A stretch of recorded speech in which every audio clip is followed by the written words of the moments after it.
Stoicism, the brainchild of Athens' philosophers in the 3rd century BC, stands as a beacon of self-control and resilience aimed at overcoming our most destructive emotions. Blah blah blah. Sounds familiar? Of course it does. Unless you've been hibernating under a rock, it's hard to miss the teachings of Stoicism. But hey, I'm not here to talk about the definition of Stoicism today.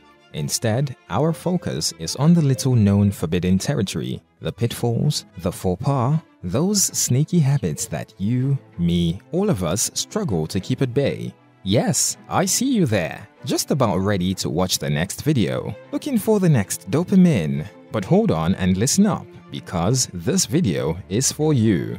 In today's video, we're venturing into an enlightening journey, uncovering the 8 cardinal sins according to our Stoic philosophers they absolutely don't want you to commit. So yeah, welcome to BlackRock Inspired. 1. Reacting impulsively. Reacting immediately to a situation, that's a no-go for Stoics. They ask you to slow down and think before you respond. When something happens, don't just react immediately with raw emotions. Instead, pause for a moment, evaluate your thoughts and feelings, then respond. Marcus Aurelius once said, "You have power over your mind, not outside events.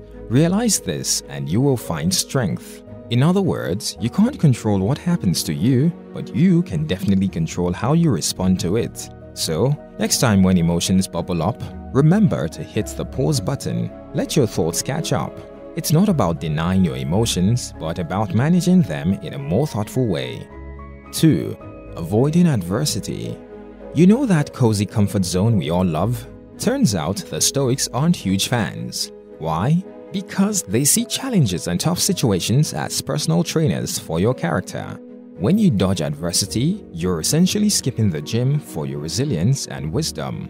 Seneca said, "Difficulties strengthen the mind as labor does the body." He's suggesting that in the same way we need to hit the gym to get physically fit, we need to face life's challenges to build mental strength. So when life pitches you a curveball, don't duck and run. Stand tall, embrace it, see it as an opportunity to learn something new, to grow stronger. 3.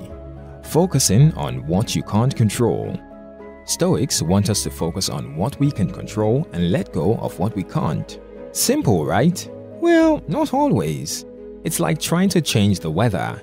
No matter how much you rant and rave about a rainy day, it's not going to turn sunny just because you'd prefer it. And you just end up soaked and grumpy. So, why not just grab an umbrella instead? Epictetus once said, "We should always be asking ourselves, is this something that is or is not in my control?" That's the secret sauce. According to him, it's about recognizing what's in your power to change and what's not. So, shift your focus to what you can change. It's not about ignoring the rest, it's about redirecting your energy where it can actually do some good. 4. Valuing material wealth above all else. You know how we can get caught up in the game of "he who dies with the most toys wins"? Well, the Stoics would beg to differ. They're not really into the bling. For them, the real riches are things like virtue and moral character. Things you can't buy no matter how fat your wallet is. Seneca said, "Wealth is the slave of a wise man, the master of a fool." According to him, if you let your desire for wealth rule you, you're doing it wrong. It's not about shunning wealth altogether, but about keeping it in perspective. So when you're stressing out about not having the latest iPhone or a bigger house, remember what's truly important. Strive for virtue, integrity, kindness, the real treasures. Because at the end of the day, it's not what you have, but who you are that truly matters. 5. Holding grudges. Ever noticed how holding a grudge is like drinking poison and waiting for the other person to kill over? The Stoics noticed that too. They argue that by holding on to past wrongs, you're just stirring up negative emotions like anger and resentment, and honestly, who needs that kind of inner turmoil? Seneca once said, "Anger, if not restrained, is frequently more hurtful to us than the injury that provokes it." In other words, by holding a grudge, you're only hurting yourself.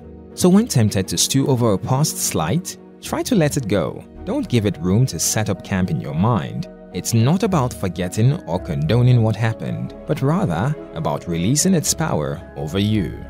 6. Engaging in negative self-talk. Imagine yourself as the harshest critic at a movie premiere, except the movie is your life and the critic is your internal voice. One slip-up, one fumble, and you're ready to label it a total disaster. Marcus Aurelius says, "The happiness of your life depends upon the quality of your thoughts." So the next time you're playing with the world's worst movie critic in your head, remember Marcus, your thoughts shape your life.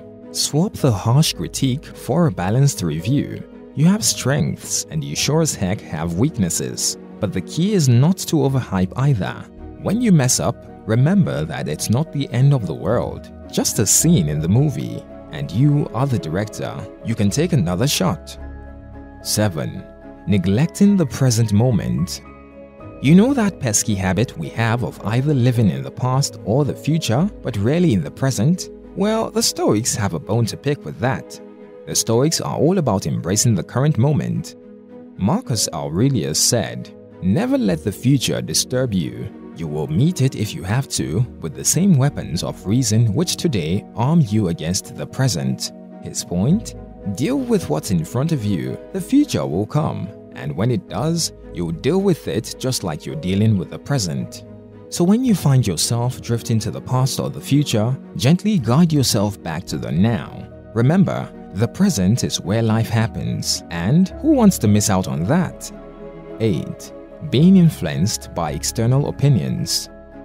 Ever find yourself being swayed by what others think or say about you? Stoics would advise you to kindly show that habit the door. They are on the big idea that you should live according to your own values and principles, not the flavor of the weak opinions of others. Zeno of Citium once said, "Man conquers the world by conquering himself." That's a fancy way of saying your values, principles, and self-worth shouldn't be a weather vane spinning with the shifting winds of other people's opinions. So the next time you feel like you're dancing to someone else's tune, remember to march to the beat of your own drum. Well, I trust that this journey into the philosophical world of Stoicism sparked something within you. If it did, I'd appreciate if you showed some love by hitting the like button. And don't forget to subscribe for more insights like this. Thanks for watching.